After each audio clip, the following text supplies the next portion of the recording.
அஸ்ஸலாமு அலைக்கும் வரஹ்மத்துல்லாஹி தஆலா வபரகாத்து. அளவற்ற அருளாளனும் நிகரற்ற அன்புடையவனுமாகிய எல்லாம் வல்ல அல்லாஹுவின் திருப்பெயர் ஒட்டி ஆரம்பம் செய்கின்றேன். கணியத்திற்குரிய பெரியோர்களே, சகோதரர்களே, தாய்மார்களே, சகோதரிகளே, வாழ்க்கையிலே மனிதர்களுடைய அன்றாட செயல்பாடுகளிலே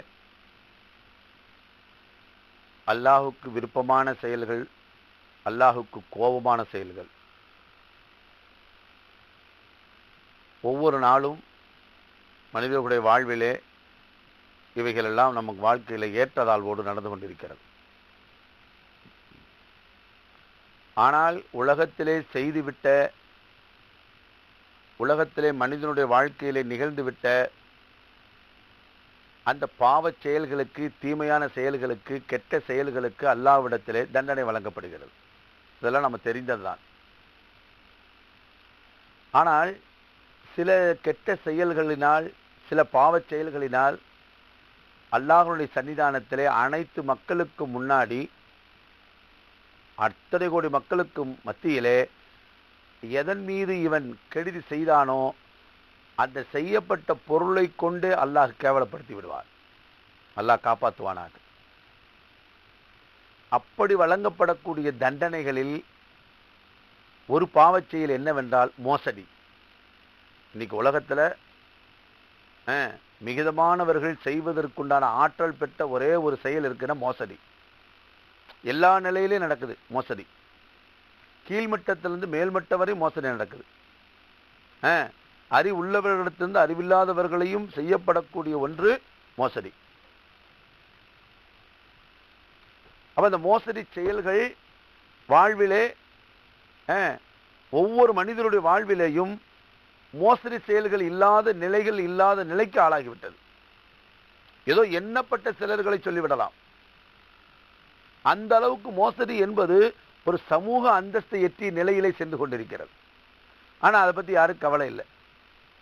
அதை பற்றி யாருக்கு, படிக்கிற குழந்தையிலிருந்து மோசடிகள் நடக்கிறது. படித்து கொடுக்கக்கூடிய இடங்களிலிருந்து, பெற்றவர்களிடத்திலிருந்து, பெறப்பட்ட குழந்தைகளிடத்திலிருந்து, எல்லோரிடத்திலேயும் மோசடி என்பது ஒரு ஜனரஞ்சகமான நிலைக்கு வந்துவிட்டது. நாட்டில் வாழுகிறவர்கள், நாட்டில் ஆளுகிறவர்கள் எல்லோருடைய வாழ்விலையும் மோசடி என்பது உச்சகட்டத்தை தாண்டி விட்டது. அதாவது எப்படின்னு ஆயிடுச்சுன்னா, இனிமேல் ஜான் என்ன முளம் என்ன தலைக்கு மேல போயிருச்சு. எல்லா நிலையிலேயும் மோசடி, எல்லா நிலையிலேயும் மோசடிகள். ஆனால் யாரும் அதை பற்றி கவலைப்படுவதாக தெரியவில்லை. நபி ஸல்லல்லாஹு அலைஹி வஸல்லம் சொல்றாங்க, இந்த மோசடி செய்யப்பட்டதனுடைய நிலையை பற்றி குர்ஆனும் சொல்லுகிறது. அதற்கு நபி அவர்களும் விளக்கம் சொல்லுகின்ற நேரத்தில் ஏத்தி பிமா கல்ல யௌமல் கியாமா, குர்ஆனுடைய ஆயத்து இருக்கிறது. யார் எதை கொண்டு மோசடி செய்தார்களோ அதை கொண்டு அவர்கள் கொண்டு வரப்படுவார்கள்.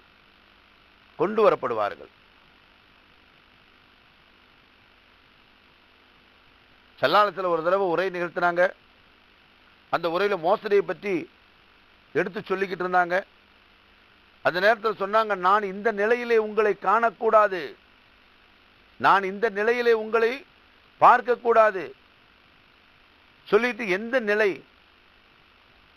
ஒட்டகத்தை கொண்டு மோசடி செய்திருந்தால் அவனுடைய தோல் புஜத்திலே ஒட்டகத்தை சுமந்த வண்ணமாக ஒட்டகம் கத்திக்கொண்டு வரும் அத்தனை மக்களுக்கு மத்தியில.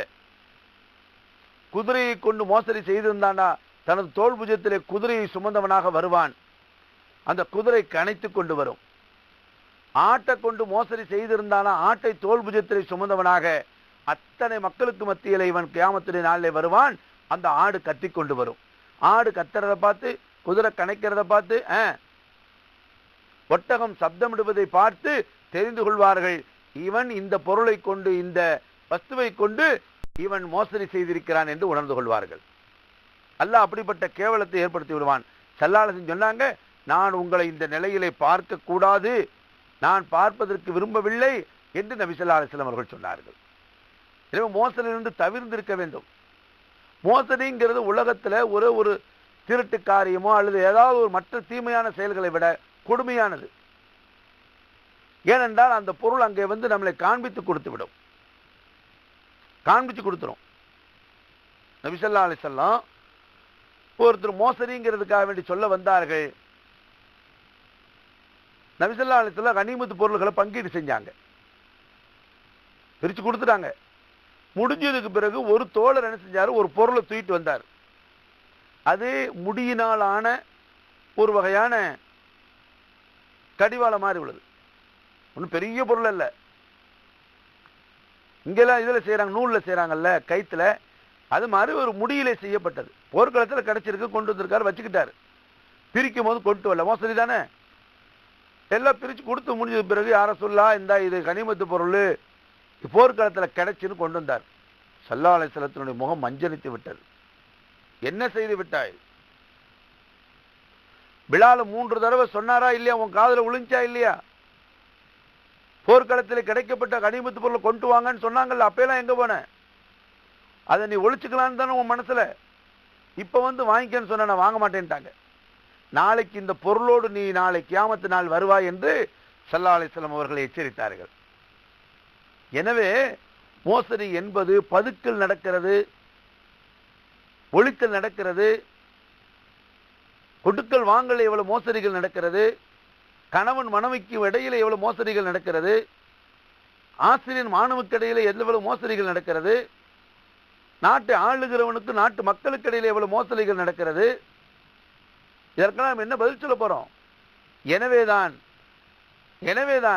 மோசடி செய்வதற்கு மட்டும் நாளைக்கு அந்த பொருளை கொண்டு அவன் கொண்டு வரப்படுவான் என்று நபி ஸல்லல்லாஹு அலைஹி வஸல்லம் அவர்கள் நமக்கு சொன்னாங்க. எனவே அருமையான சகோதரர்களே, அல்லாஹ் அப்படிப்பட்ட அந்த மோசடி நிலையை விட்டு அல்லாஹ் காப்பாற்றுவானாக. சர்வ சாதாரணமா தெரியும். ஆனா ஒரு கணவனுக்கு தெரியாமல் மனைவி ஒன்றை மறைத்தால் மோசடி. கணவனுக்கு தெரியாமல் ஒரு மனைவி மறைமுகமாக ஏதாவது ஒரு விஷயத்தில் நடந்தால் மோசடி. அதேதான் கணவனுக்கும். மனைவிக்கு வீட்டுக்கு வரும்போது நல்ல புள்ள மாதிரி வர்றது, வெளியில வந்ததுக்கு பிறகு மனைவிக்கு துரோகமான செயலை செய்யதான் மோசடி. இருக்கா இல்லையா? எனவே இப்படிப்பட்ட மோசடிகளை விட்டு அல்லாஹ் நம்மை காப்பாற்றுவானாக. இன்ஷா அல்லாஹ் நாளை சந்திப்போமா?